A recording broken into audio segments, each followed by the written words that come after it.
This morning we're going to speak about a passage in chapter 2 of the text that was originally meant just for Helen, but obviously it's for all of us. It's when Jesus says to Helen that she's much too tolerant of mind wanderings.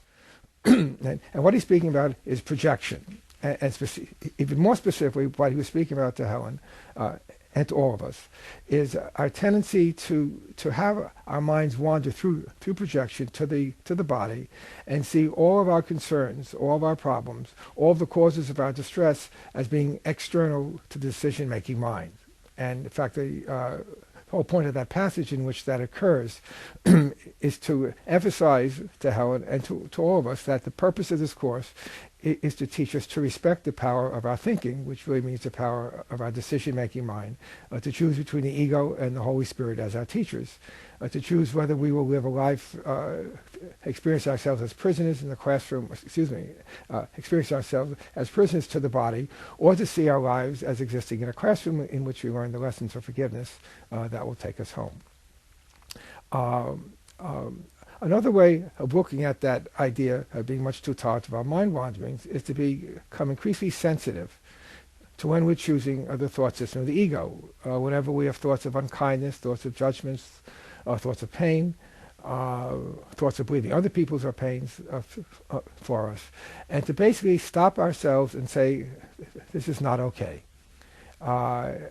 A big problem that we all have as students of the course is that we split off its teachings and we don't let ourselves integrate what is teaching us about letting go of judgments in our everyday lives, so that we find ourselves being students of the course, or when people attend workshops and classes here at the foundation, I frequently say to them that something happens to you when you leave the classroom and go outside. It's like everything that you've been listening to, everything that you know is true, simply goes out the window, and what remains is your ego, and you continue to make judgments, indulge your special relationships without any thinking or concern about what you've just been listening to, or by the same token, what you've been reading in the course.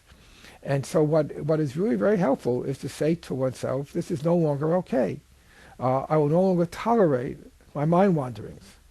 Also in chapter 2, Jesus refers to something, to Helen and Bill's famous conversation about there must be another way, when he says that we're all very tolerant of pain, that we all have a high tolerance for pain.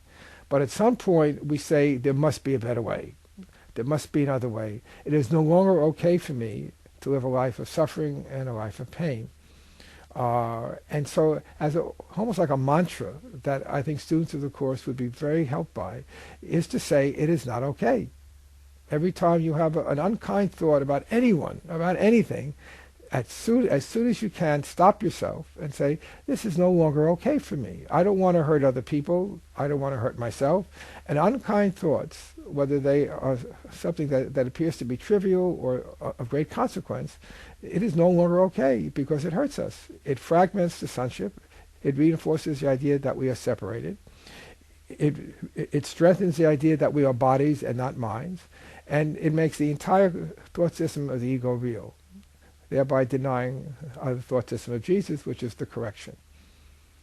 So just as Jesus had told Helen, you're far too tolerant of mind wanderings, I'm saying now to you, no longer say to yourself it's okay to have thoughts that are hurtful, thoughts that are separating, thoughts that are fragmenting the unity of the sonship. As much as you can throughout the day, minute by minute, even second by second, say it is not okay to have these thoughts. Why should I persist in making myself uncomfortable and unhappy and keeping myself separate from the love that I have sworn I want to return to? What has always attracted us, what's attracted every student of A Course in Miracles, is the love that is its source and the love that permeates every page, that often leaps off the page into our hearts. Why do we want to separate from that? And indulging our mind wanderings, indulging our unkind thoughts and justifying them and rationalizing them and pretending that they don't make a difference is no longer okay.